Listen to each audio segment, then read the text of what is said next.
I think we're going to go ahead and start today. So in the first panel, where we really tried to address kind of the who and where of the threat. And I thought we saw some divergence there between what the administration has generally laid out as its vision.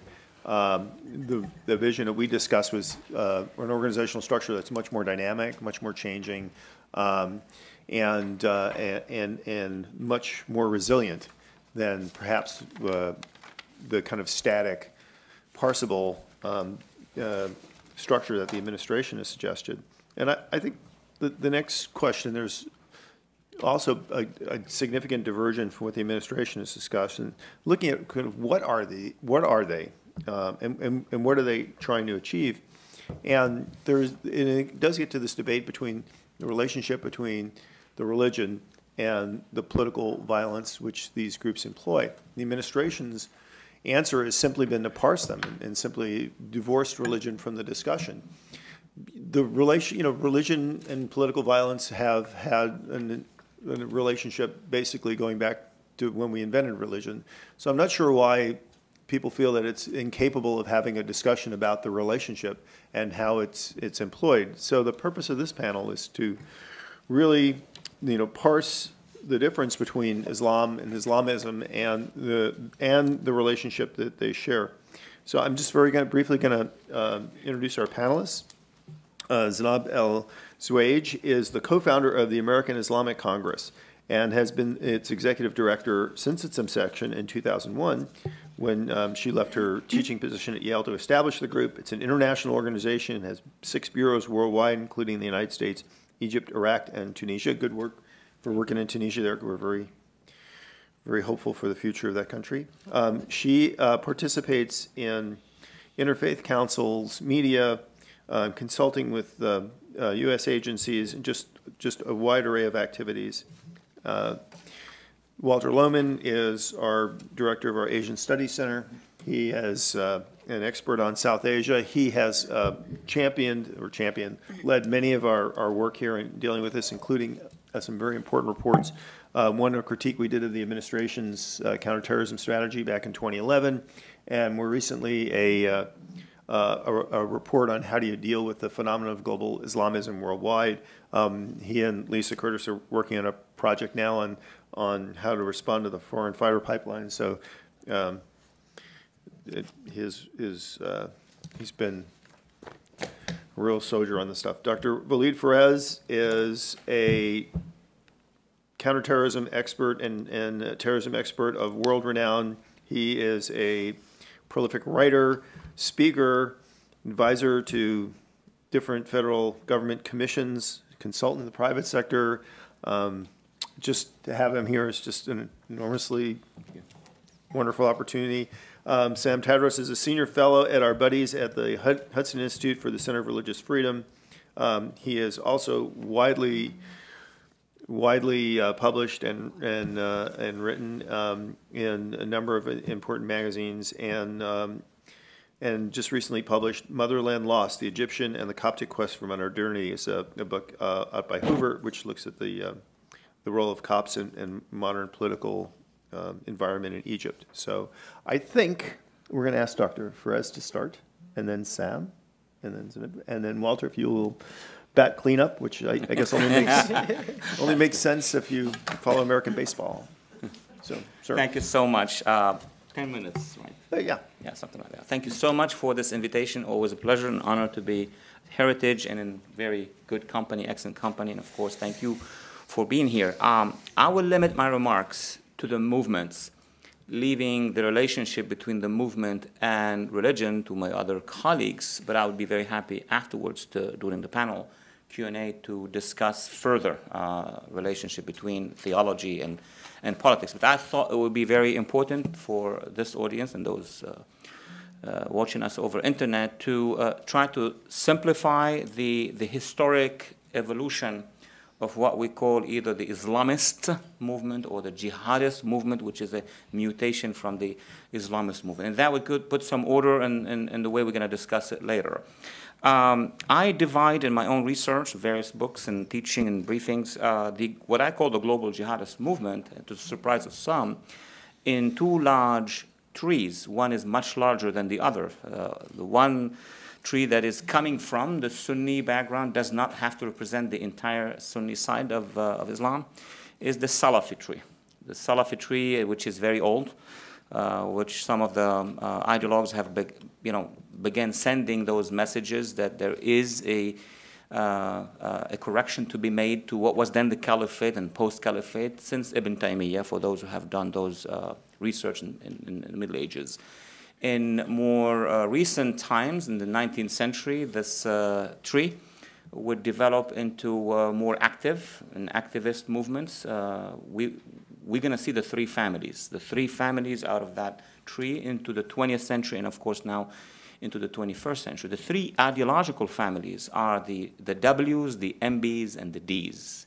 W standing for the Wahhabis, the MB standing for the Muslim Brotherhood, and the D's standing for the Deobandis in the South Asian Indian context. By order of time, obviously the Wahhabis, who followed Muhammad Abdul Wahhab from the end of the 18th throughout the 19th century, are the oldest modern-day Salafist movement. The MBs surged along with the Wahhabis in the 20s. The Ikhwan, Brotherhood in Egypt, and the Wahhabis in Arabia, and the D's, the Deobandis out of University of Deoband in South Indian continent, out of the University of Deoband. Now, this web of Salafists, you have a lot of diversities. I can go on for 1 hour in difference between the W's and the MBs in terms of how they behave, with their strategies. But let me look at what is common. Common core, as we can call common Islamist or jihadist core, is to attain either the correction of the caliphate policies that was under the Ottoman Empire. The Wahhabis and early Muslim Brotherhood thinkers said that it was going wrong. It was going too westernized and reformed. Or after the collapse of the Sultanate, Sultanate Caliphate, it was very logical that all these movements will call for the reestablishment of the Caliphate. So one common core to all the Salafists is very simple to understand. It's the reestablishment of the Caliphate. Now, how many paths, how many roads, how many strategies, how long it's going to take, this is the diversity of all these Islamists. The jihadist notion is Islamism plus taking it into action, into what the French call action directe. So the jihadists are espousing the same view, but are saying we are going to take that action into the reality of politics, and including the struggle, including military struggle when needed. It does not mean that the Islamists in general, Salafists, would not accept the notion of jihadi violence, but they have organized it differently. And these are the differences between the Wahhabis, who, for historical circumstances, got power the first because of the formation of Saudi Arabia. And even within Saudi Arabia, now we are focusing on the differences, not that monolithic. I call that, when I discuss it with my students, H2O. H2O is water, but you have two H's and one O, meaning the radical Salafi clerics on the one hand. And then you have a normal state, ruled by emirs, by authoritarian elites, but still it has the notion of a state. The Brotherhood moved out of Egypt, bottom up. They have never had the chance till Mohammed Morsi took over in 2012 to actually control the state, fully control the state. So their historical perspective has been different from the Wahhabis, who got oil, who got the ability to also become the leaders, symbolic leaders, because of their protection or their management of Mecca and Medina. So the Ikhwan took much longer to actually become a political reality in the region, but when they did, their span was much wider than the Wahhabis, organizationally speaking. They have branches in 21 Arab countries and up to maybe 40 countries around the world. The Deobandis had similarities with both movements, but applied to the South Asian, sub-Indian continent, and they were, according to their own experts, the experts in Pakistan, Bangladesh, and India, the godfathers or the fathers of what will become the Taliban later. So they are Salafis, but the Asian measure. Let me stop here 1 second and move to the second tree, because I don't want to lose track of history. The second tree, in my view, are those Islamists coming from the Shia background. And of course, they came much later in terms of history. They will become the well-known Islamists of the Shia world when the Islamic Republic of Iran was established. We call them, at least in the Arab world, the Khomeinists. But before the Khomeinists, there were trends, and it's a fascinating history. One of the major players is now very modest, but in the past, at least in the 40s and 50s, this was Hezbollah. Hezbollah that began in Iraq and actually influenced many of those clerics who are on the other side in Iran. It will continue to evolve, but not branching out in terms of various sub-doctrines. It will be in Iran, and whenever Iran will have an influence in another area, such as Lebanon, there will be Hezbollah, and such as in Iraq, the various militias and trends. And of course, in Yemen now with the Houthis, and who are also known as Ansarullah. Going back to modern times, to recent times, the Brotherhood, in my view, more than the Wahhabis, witnessed the formation of what we call offshoots. So out of Egypt, for example, you had Jama'ah Islamiyah. And out of Jama'ah Islamiyah, you had then Islamic Jihad. And you had multiple offshoots. Algeria had the longest history of offshoots. From the Brotherhood, you had the FSI, from the FES in French, and then you had the GIA, Groupement Islamic Army, and then you had the Salafi Group of Combat, and then al-Qaeda. So you can see that this tree is expanding. And the previous panel made a good point, that what is different between those factions is not really the common core. The common core actually remains the same. The competition is about who can apply best and faster the common core. Going all the way to al-Qaeda, and now the competitive of al-Qaeda, which is ISIS, of course. Now, if I want to, because of factor time, to look at who are the competitors of these Islamist forces in the region, to open up for my colleagues to go deeper. I would say this. First competitor to the Islamists are the other Islamists. So if you look at, obviously, the Salafi web is in a huge strategic competition and warfare with the Khomeinists, and now it's translated into reality in the Middle East. It was there, it was latent, it was potential. Even during the days when I was living in Beirut and teaching in Beirut, it was very clear. Not because of the politics and the clashes, but it was clear because of the writings and because of the statements made by then representatives of either Salafists on the one hand or of the pro-Iranian Khomeinists. But after that, reality of the Middle East and, of course, of the Arab Spring showed us that the other competitors, historical competitors to both Islamists, specifically to the Salafists, are the other authoritarian, totalitarian ideologies. For historians among us, we know very well that the real competition and fight between the Salafists during the Cold War and a few years after the Cold War was with the Arab nationalists. The Arab nationalists were secular or socialist. And many of these Arab socialist seculars actually grabbed power in Egypt, Nasser, in Syria, the Ba'ath, though it is controlled by the Alawites, Saddam Hussein, Yemen, Algeria, Libya with Gaddafi. So the first warfare, intellectual warfare, was between the Arab socialists, seculars, quote unquote, and the Islamists. The Islamist Salafists used tremendous amount of religion to corner the Salafists, to tell them you're not enough Islamist. And that continued all the way till the current falling part of the socialist Arab nationalists. Second competitor was the left wing. Very few among us realized that the major war of ideas during the Cold War and after the Cold War was between the communist parties, the socialist parties, and the Islamists. And who was winning?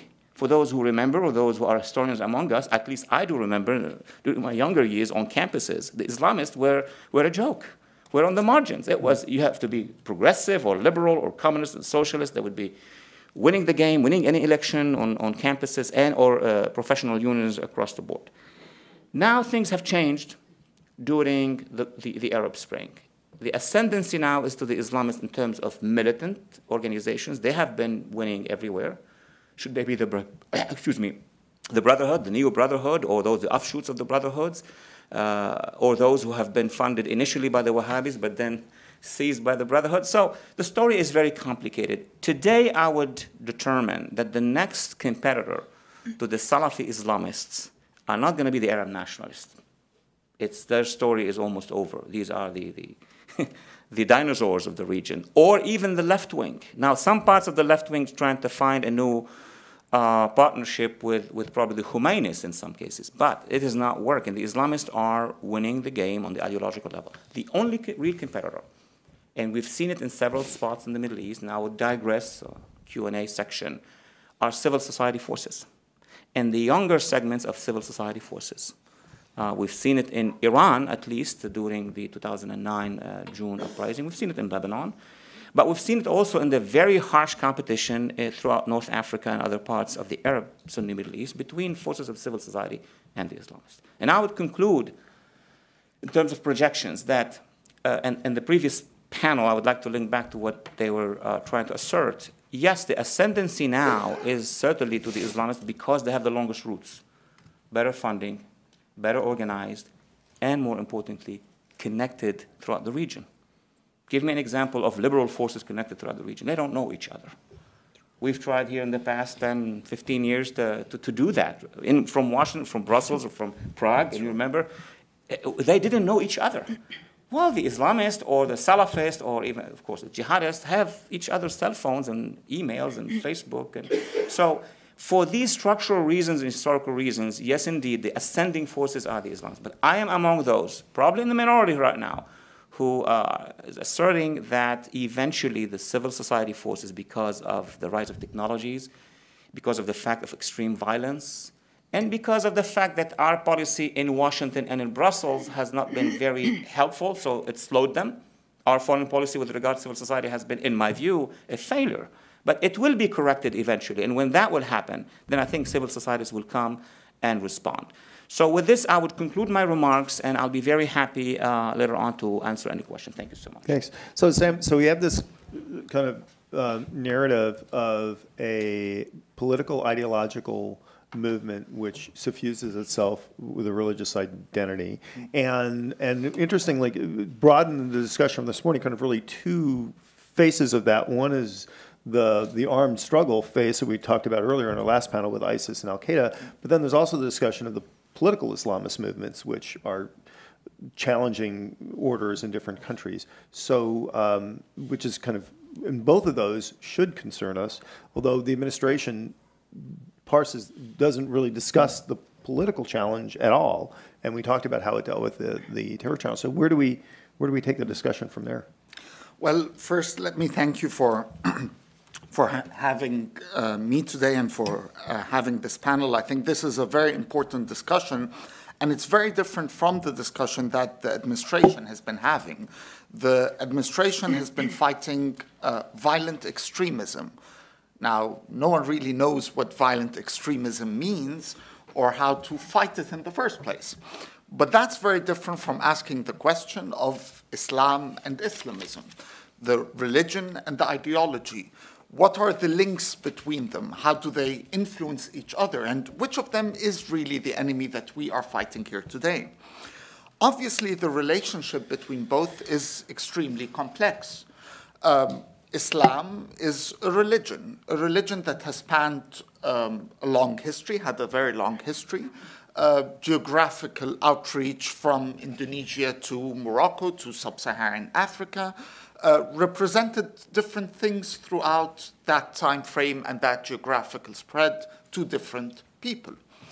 But if Islam is a contested term that people are debating what actually means or is represented by Islam, then the term Islamism that we introduce into the discussion is even more problematic and complex. What does Islamism mean in the first place? It's Islam plus an ism.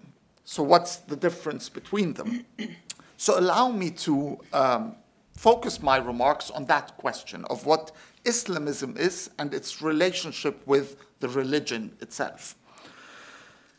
Obviously, the Islamists themselves claim that the two terms are exactly the same. Islamists do not make a claim that they are a political ideology within the world of Islam among different and many ideologies, but that they are the political representation of Islam, excluding any other representation.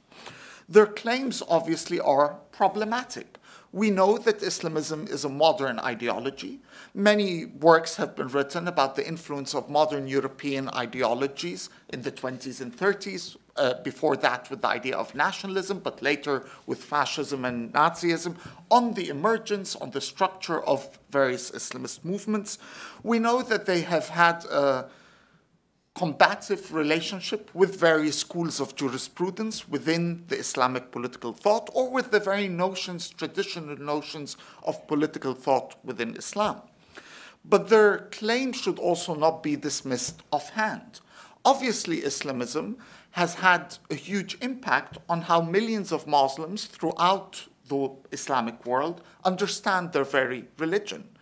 As Dr. Walid had mentioned earlier, the Wahhabis were the first to acquire a state. And through the huge wealth that the oil provided to that state, Wahhabis and the Saudi state have been able to spread a particular understanding of Islam, of its history, of its rituals throughout the Muslim world, creating more conformity than we've had in the past.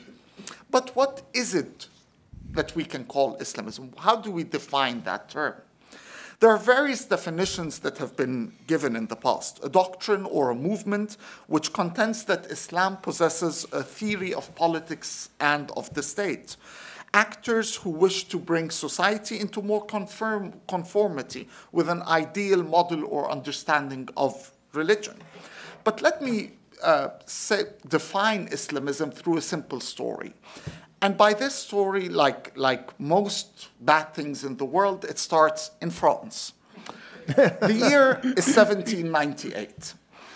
A young officer, very charismatic and with hopes for his future, by the name of Napoleon Bonaparte, decides to take a small French army and have a little adventure in the land of the Pharaohs. Before he arrives in Alexandria, Nelson, the British commander of the Navy, of the British Navy in the Mediterranean, reaches the city first of Alexandria. He attempts to warn the residents of this coming doom. The French are about to attack. The residents dismiss such claims. So what if the French come? On the 1st of July of 1798, the French actually land in Alexandria, quickly defeating the local garrison controlling the city. 21 days later, they meet the main Mamluk Army, the fighting force, the most effective fighting force of the Muslim world at the time, in the Battle of the Pyramids. When the Mamluks were first told in Cairo that the French are about to come, a Mamluk commented, "Let all the Franks come and we shall crush them beneath our horses' hooves." The battle turned out very differently. 20, 30 French soldiers died compared to 3,000, 5,000 Mamluk fighters. Obviously, a complete devastation to the army of Islam. Now, why were the Mamluks so confident in their ability to win? We have a clue in the word they used, that let the Franks come. The last time, you see, the world of Islam had met the world of Christendom had been in the Crusades. And the victory had been assured to the land of Islam. Sure, it took a couple of years, a century or two, but in the end, Islam was triumphant. Subsequent Ottoman victories in the successful takeover of Constantinople, the very center of the Rome enemy of the Byzantine Empire, then the successful twice the attacks on the gates of Vienna had created this belief in the supremacy and success of Islam. What Napoleon did, what this little French army did, was shatter that belief. Islamism was born out of this crisis of modernity unleashed by Napoleon Bonaparte. The crisis had two or twin manifestations. First, it was the discovery of the Western technological, military, and material supremacy and success. This West had obviously advanced. Something had happened in the middle. The Frenchmen that we met in the Battle of the Pyramids were not the same Franks that we had defeated before during the Crusade. So this discovery of Western advancement, of modernity, this, of course, leads to the question that Bernard Lewis famously described, or brilliantly described, as what went wrong? Why have they advanced and we have not? And more importantly, how can we catch up? How can we become like them? We want also to be advanced militarily, materially, technologically, in all those forms. But the second manifestation of the crisis came due to the attempts at modernization. For following the French defeat, they were quickly rebuffed. They stayed only for 3 years in Egypt. Egypt technically returned to the Ottoman Empire, but soon came a modernizer ruler, Muhammad Ali, and similar experiences throughout the Muslim and Arab world. And not only modernizing rulers, but soon they were accompanied by military occupation, whether it was the French in Tunisia, Algeria, Morocco, later on the Spanish in Morocco, the British in the case of Egypt. The West became not only a model to follow, but also one of an occupier. Now, these modernizing rulers and the West started modernizing societies, i.e. they started to create something different. Laws were being changed. No longer were the rules for Christians living in the Middle East the rules of zimmitude. Now it was an attempt to overcome those rules. The jizya, the tax imposed on Christians, was being removed. The military service was allowed for all citizens. The legal frameworks were changing. Slowly, but they were changing. The political structure, the very foundation of political society, was changing as well. We had the introduction of the first constitution in Tunisia. We had the introduction of the first parliament in the Muslim Arab world in Egypt in 1866. Economics and economic activities and understanding of economic activities, as this region was becoming more connected to the capitalist world, to the global economy, things were changing. So Islamism is basically an answer or an attempt to answer to both of these things. First, it is an attempt to answer the question of what went wrong, how can we catch up with these people, and it's an attempt to close the gap created by the modernization efforts between the Islamic conceptions of law, politics, and economics, and between the reality under which the Muslims lived. For the Islamists, the Islamic world was undergoing two forms of assault. The first was the military occupation of those European and Western armies. But on the other hand, there was also the non-military occupation in the form of the growth of Western rituals, habits, concepts, lifestyles in the land of Islam, of westernization taking place. Long before there was a McDonald's that was spreading in the Arab world, there was also the idea of the hat spreading different from the tarbouch that people used to wear, or of different modern education compared to the kutab system. All this westernization slowly taking place and changing societies. So in its most simple definition, Islamism is an attempt to answer the question and close that gap. This, of course, the solution that Islamism offers is quite simple as well. It simply states that, well, we weren't always that in decay. One time we were actually in ascendance. We controlled much of the known world. We ruled Spain. We reached the Islamic empire spread throughout the world. And more importantly, we had the grand civilization, we had scientists, all those claims of Islamic civilization and its greatness. So the problem cannot actually be with Islam itself. It must be with something else. Actually, the problem might be that we are no longer Muslim as we were in the past. The Islamist answer is quite simply a return to Islamic practices as they were in the 7th century, in this glorious moment of the establishment of the religion at the hands of the Prophet and his companions, the Sahaba and their followers, known as the Salaf, the ancestors, the respected ancestors, and to return to that state of the religion, of the religious practices, of the life that we live, in order for the worldly fortunes of Islam to return again. It is no surprise then that Hassan al-Banna, in his structure of how to establish the Islamist grand project, would start with the Muslim individual, the Muslim family, the Muslim society, the Muslim government, the grand Islamic state, and finally Ustaziyatul Alam, the supreme Islamic dominance or supremacy over the whole world. That ascendance is natural in the Islamic doctrine or view. The worldly fortunes of Islam are directly tied to the practices or the religious observance of Muslims in their lives, as individuals and as a society as a whole. Now, what do the Islamists share in common? There are obviously tens of Islamist groups, if not hundreds, thousands of people that claim different answers and different interpretations of what is the Islamic thing that they are trying to achieve.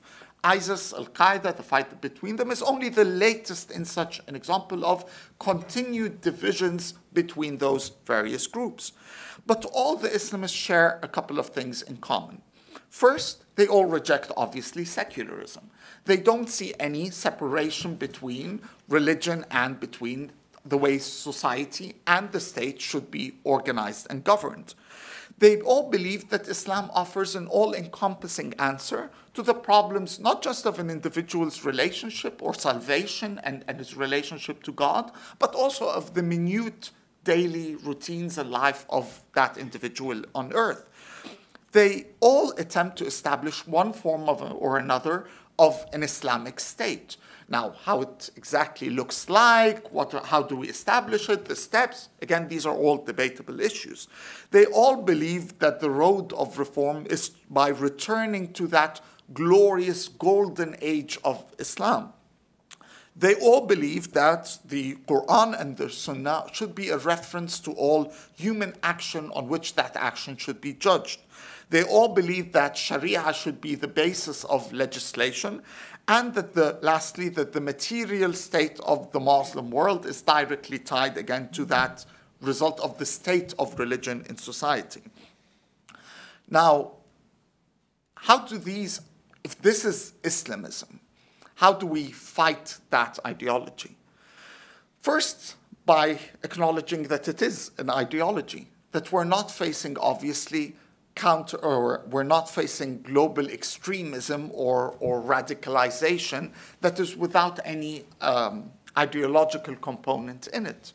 It is first by acknowledging that component that we can begin to address how we can offer the different narratives, how we can answer the question differently of what went wrong in the Muslim world and how the Muslim world can catch up. Maybe the last panel that discusses the role of economic freedom and of the spread of capitalism can be a huge chunk of that answer of how we can change the dynamic in the Muslim world. Thank you.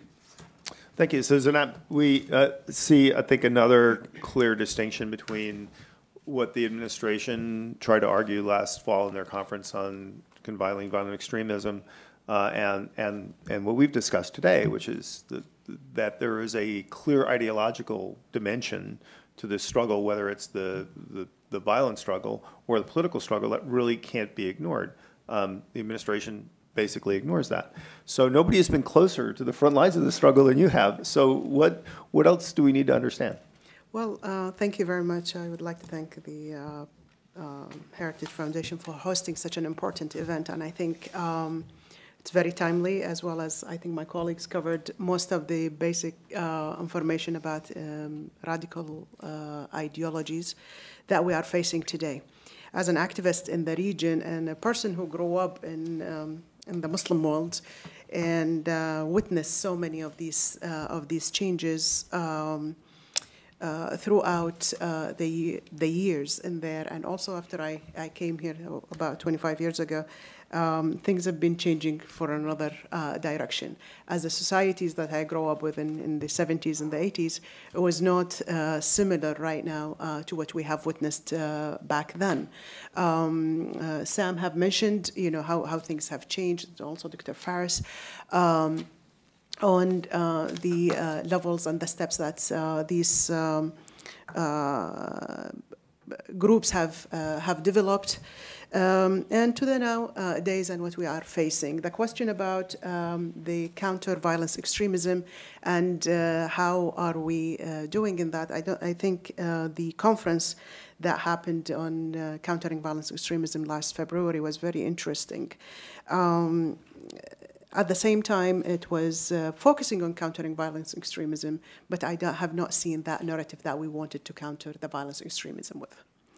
Actually, we are missing that in our data. We're always saying about countering. There is the Islamist ideologies, there is the insurgency, there is the beheading, there is the radicalizing communities, and the whole region now, especially in the Middle East, have been radicalized to the max, as well as in the Far East. We see in Pakistan, Indonesia, Afghanistan, and many other places. But we are not really focusing on, are we, as Dr. Faris mentioned, as liberal or as moderate Muslims or people who wants to move from the shed, under the shade of the Islamist ideologies to the other side, are we organized, and do we have that capability of creating the alternative for what they are preaching? Unfortunately, have not been done, there are a lot of research, but I have not seen anything solid that being able to change the hearts and mind of people on the ground. This is a problem that we are facing. Most of these radical groups in the region start with a soft approach in providing social services to their people, starting with the Brotherhood or Hezbollah or many other groups, and then coming to the people in the very critical moments when they are facing oppression by their dictators. The region was filled of dictators up until the Arab Spring a few years ago, and no one can say anything. These dictators, in most cases, are actually modern. They are secular governments, and so on. And people found, just like the Muslim Brotherhood say, Islam is the solution. Islam huwa al-hal. And people tendency and spirituality close to their faith started to become involved with these groups. First of all, they are providing them with a lot of social services, trying to solve their problems, providing them with money, and if it's an economic situation, we can say that. But it's beyond the economy and beyond just the oppression of dictatorship in the region. It's an ideology that's been embedded. There are goals. I mean, the Brotherhood started in the 1920s. And following to that, there are many other different groups that came out of the Brotherhood itself. And then we have, on the other side, in 1979, Iran and Khomeini revolution that spread that among the Shiites. So it started, that competition between the Shia and the Sunni in the region, and who will have the ultimate control, and how much that control can be direct politics in the whole region. In the beginning, it was always about international imperialism and how's that changing the Arab and the Muslim lives in the region. But then it started changing to more of a territorial influence and control, as they see the whether the Shia or the Sunnis who are controlling what, and even among these groups themselves, they start to change and win regions and draw alliances with different groups. We see in that recently with ISIS and between Iraq and Syria. We've seen it in Yemen, even in Morocco and in the northern part of Africa, in Egypt, in many different places. And I remember, for example, in 2006, when the war between Hezbollah and Israel happened, you see the whole region I was in Egypt at that time, and I saw that many people are very pro-Hezbollah, even though Hezbollah is a Shia and they are majority Sunnis. And Hassan Nasrallah's pictures are in every shop in Cairo. These things, I think, within the Brotherhood and the Sunnis started to see that there is a competition in the region. So what can we do to overcome that thing?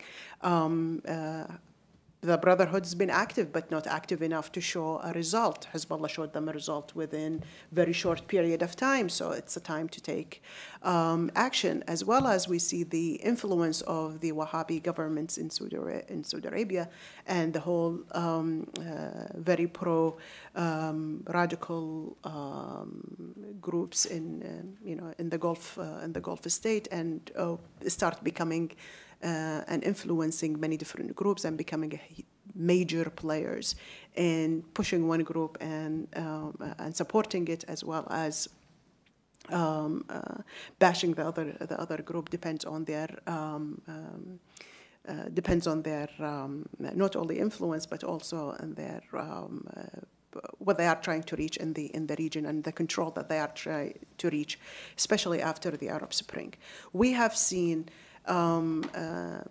the oppression spreading throughout the region. We have seen it, after the Arab Spring. Many of these things have changed, especially by removing most of these dictators. New revolutions, new governments have come into power. Some of these movements have been oppressed, such as in Bahrain, and Yemen was still trying to survive after the revolution that they had, and that actually created a huge division in the region. Even the group who used to support, for example, Hezbollah in their war against Israel, it become now a different. They have a different view that these groups, even though the ultimate goal was for them is to have an Islamic state or Islamic influence throughout the region. Now the whole discourse have changed and become more militant, more violent, and the violence took place against each other. And these kind of things, the ideologies that was spread by the dictators during that time, especially I remember during Saddam time, it was a secular government and all of that, and then all of a sudden become religious after the increase of religious activities because of the different religious political parties that they are opposing Saddam Hussein at that time. And of course, the main reason that was betrayed to all people throughout the region is the West that's trying to control and destroy the Arab and the Muslim nations, and Israel in the region. So this is the ultimate enemy, and that is always being in the media, in the school, in every social gathering, and charge people with a lot of ideas, and here comes all of these radical political parties and radical groups giving you an answer.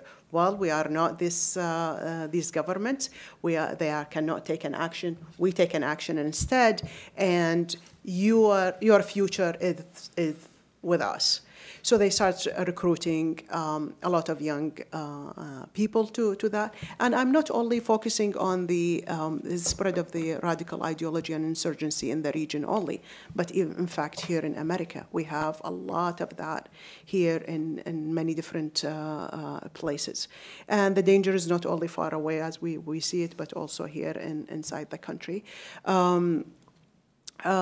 We see it in different mosques, different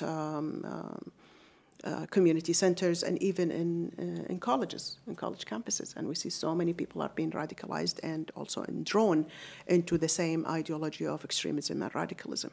And what can we do? How can we protect our children and ourselves and our countries from this wave of radicalism that we have seen throughout not only the region in the Middle East or North Africa or the Muslim world, but also here in the Western world? And how is that going to be, how can we stop this wave from controlling our life and the future of our children? The impact that we have seen not only on youth being drawn into radical groups, oppression on different society and women and religious minorities in the region, but also in the world that's much more open now and much more want to practice their daily life under freedom and democracy. And this is the danger that we are facing. What can we do to overcome this?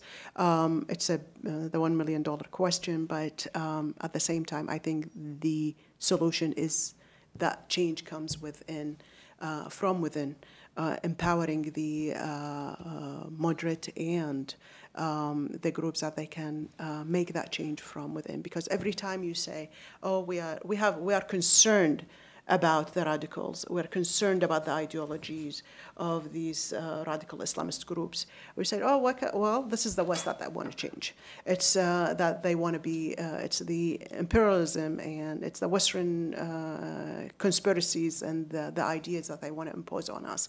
But if it comes from within and we're empowering these groups and we're helping them and push for that reform and change, I think that will be one of these solutions. That's a great segue to Walter. So you've worked this problem from both ends, right? How really foundational report critiquing the administration and in its counterterrorism strategy, but also looking at the lack of a coherent strategy for the U.S. in dealing with political Islam. So you've looked at both sides of the ideological struggle. So maybe we could talk, are there cases where societies have squared the circle in addressing issues of public safety and violence and political stability and also addressing issues of religious toleration? Are people doing what Zainab said, or do we have any cases of that? Well, yeah, thank you. Going last year has one good advantage is after so many brilliant presentations, I don't have that much time. So I won't look so much the smaller for it. But yeah, Jim, I think brief answer is yes. It's not perfect, and anyone here can respond to my comments by finding the exceptions to what I'm about to lay out. But I do think that picking up on Waleed's point about some hope in civil society in the long term is that in Indonesia you have a relatively hopeful case for what the future could look like in much of the admittedly very complex quote-unquote Muslim world. It's interesting, Indonesia is not much talked about when we talk about global Islam or Islamism or any related phenomenon, despite the fact that it's the largest Muslim country in the world. Either that or it gets shoehorned into the discussion of global narratives, even though it doesn't fit.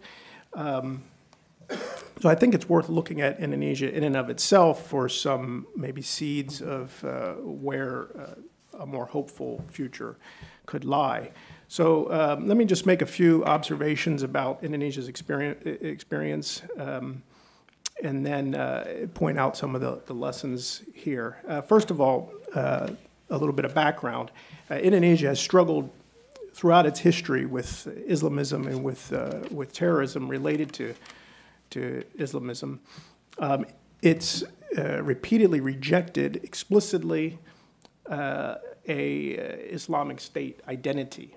Its constitutional debates back in 1945, and then in discussion over a new constitution in 1959. Since its democratic revolution in 1999, you've also had a couple discussions every time Indonesia has decided to reject an Islamic State identity.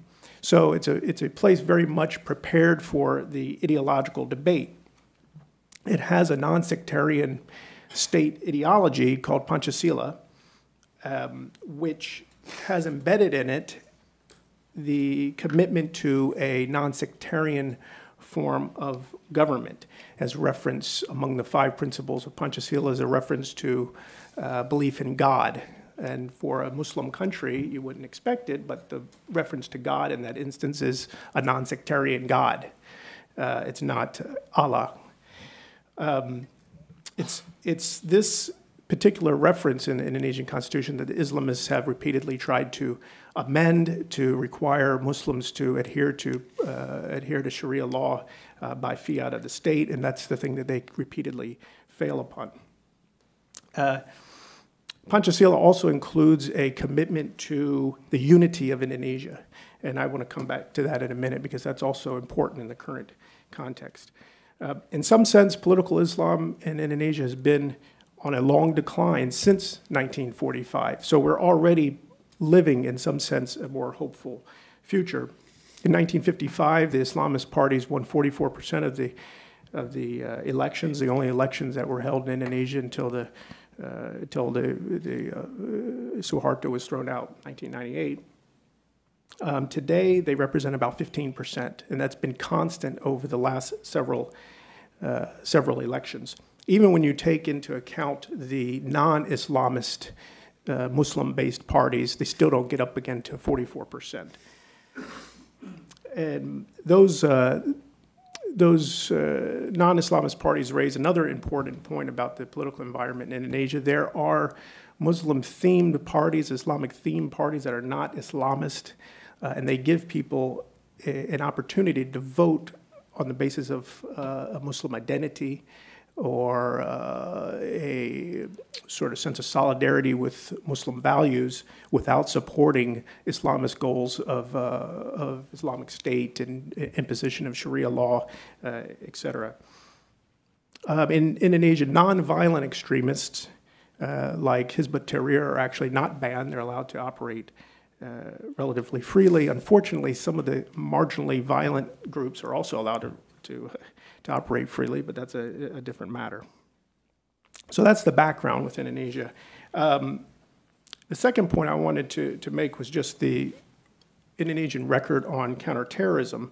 It's largely been successful. So if you look back to the late 90s, early 2000s, you had many analysts around the world predicting the collapse of Indonesia, the sort of dispersal of it into many separate little states, partly because of violence perpetrated and instigated by Islamist extremists.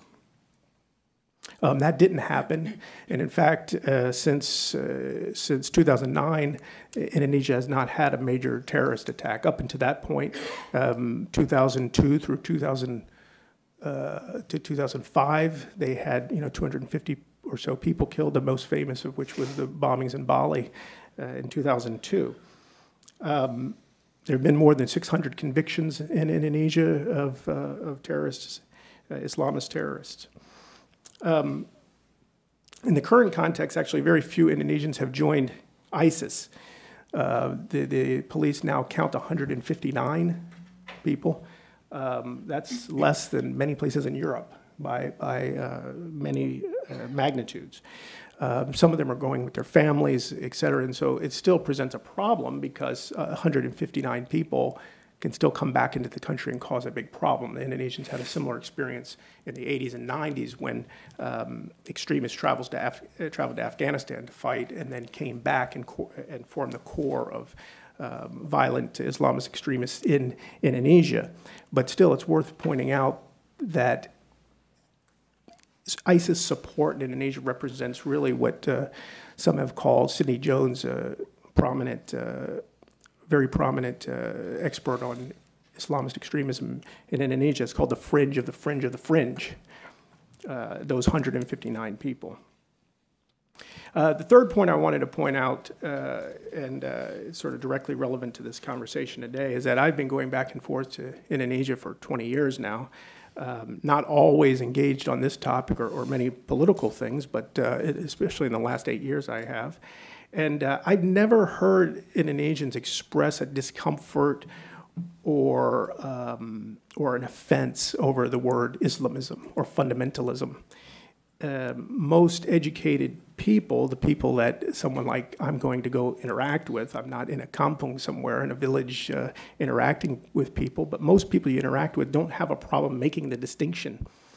And they don't feel offended that you have sort of sussed out this extremist brand of a faith that they are very proud of. They are proud of it, and they want to defend it against the extremists in their midst.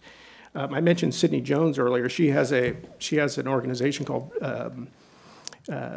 Policy Analysts of Conflict, Institute for Policy Analysts of Conflict, and what she says in this report that was put out in 2014 was, quote, there's been a bigger backlash than ever seen in the Indonesian Muslim community, quote unquote, to the advent of ISIS. She also characterizes the government response as the strongest as any she's ever seen in recent memory. Which brings me back finally to Pancasila and the unity of Indonesia. In Indonesia, what's happened is that the ISIS threat in particular has morphed into not just a threat to religion, to their own faith. It's also a threat to the state, and there might be application for this elsewhere. In that, so if you're sympathetic to ISIS in Indonesia, you're not only sort of advocating a violent strain of political ideology using religion, you're also pledging allegiance to a foreign state. And that is the thing that has probably gotten Indonesians' attention more than anything else, particularly the government, because in addition to their long history with Islam, they also were a colony of the Portuguese and the Dutch. And the identity and the integrity of Indonesia is central to their state philosophy, and so they've reacted very firmly to that. So I'll just end there, just to say that Indonesia may be off the beaten path of much of this debate, but it does offer a glimpse into a more hopeful, not perfect, but more hopeful future. Thank you. Thank you. So if there are questions, if you would just raise your hand. So do we have a microphone? So let's go with the lady first here. Hang just one second wait for the microphone. If you would just state your name and affiliation, that would be awesome. My name is Doris Eisen, and I hope Walid Fariz is correct in that a civil society will eventually prevail. I guess the question I have for the whole panel is, when you look at, well, first of all, our administration backing the wrong horse every time, it's got to slow things down. But even if we have a new administration, what percentage of people, I saw in Iran where they weren't supported, but what percentage of the people in the Arab world listen to al-Sisi? We heard al-Sisi say the truth. Now, I know he's a dictator, and he may be hated. I don't know how people in the Arab world feel about al-Sisi.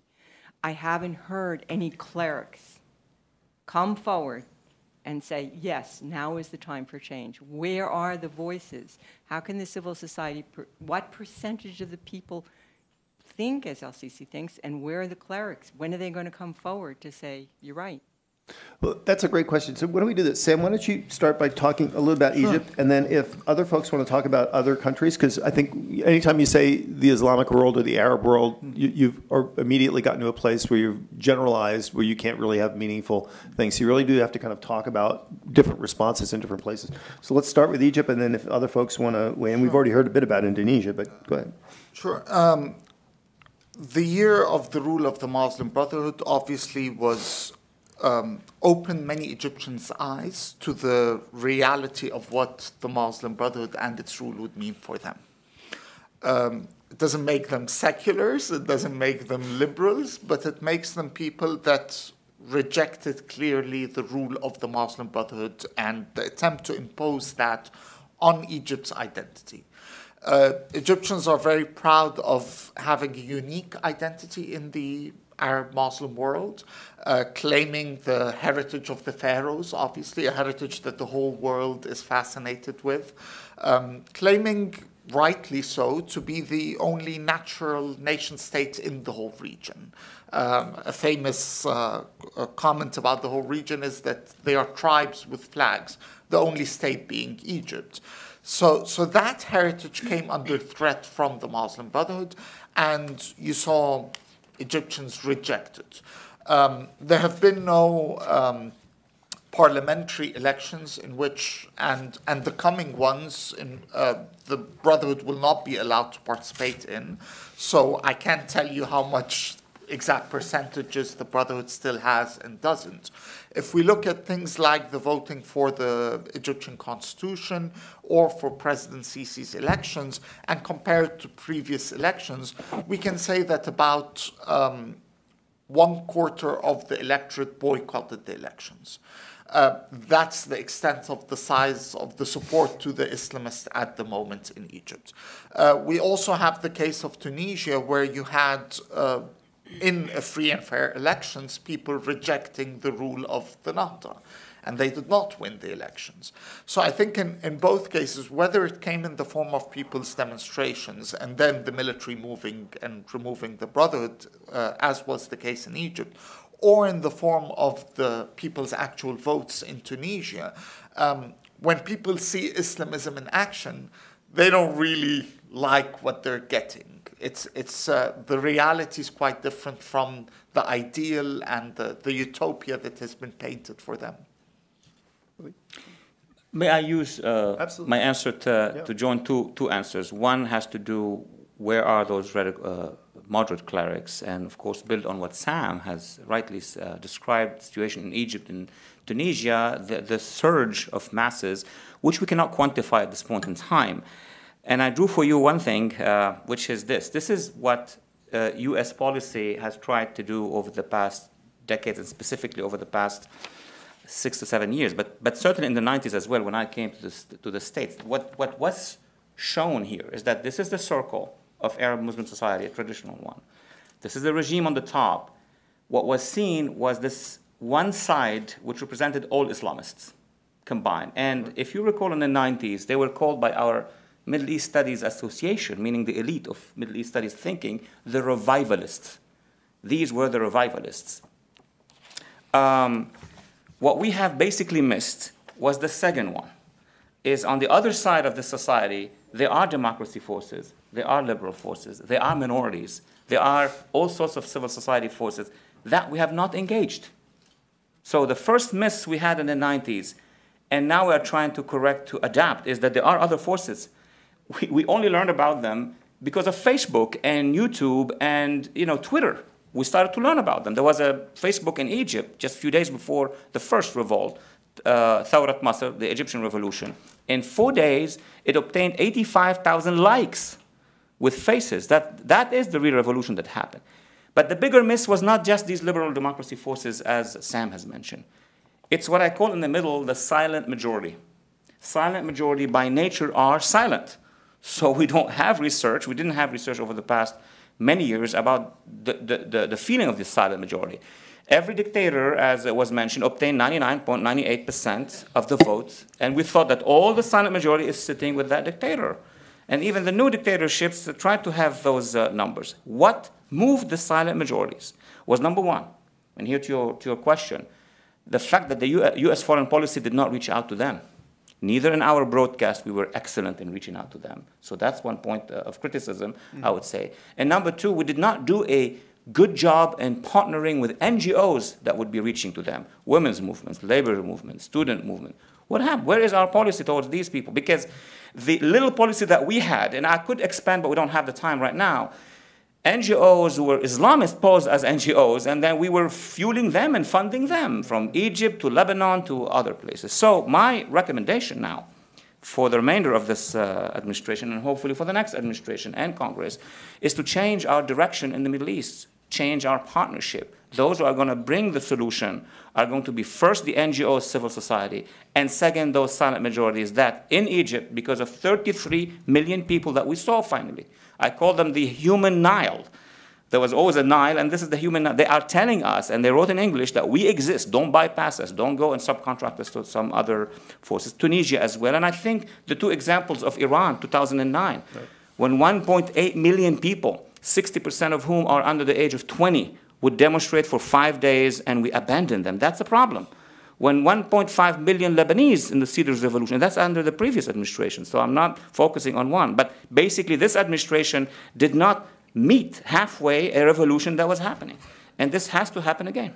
Okay, so we have Indonesia, we have Tunisia, we have Egypt, we have the Green Revolution. Any other countries? Certainly there are, we can see a similar thing happening in Iraq, and unfortunately, there are most of the people seeing the result of having Islamic political parties controlling some aspect of the government or majority of the government, and but the secular political parties were very weak, and they did not grab the attention of the. But after a while, after the majority of the people tried and they have seen what the Islamic political parties have done, majority of them withdrawn from that and did not vote for it. So that we witnessed that in the second vote and the third vote in the Iraq for the parliament. The problem is the government is not secular, is not being able to provide people with a security, and that they are in need for.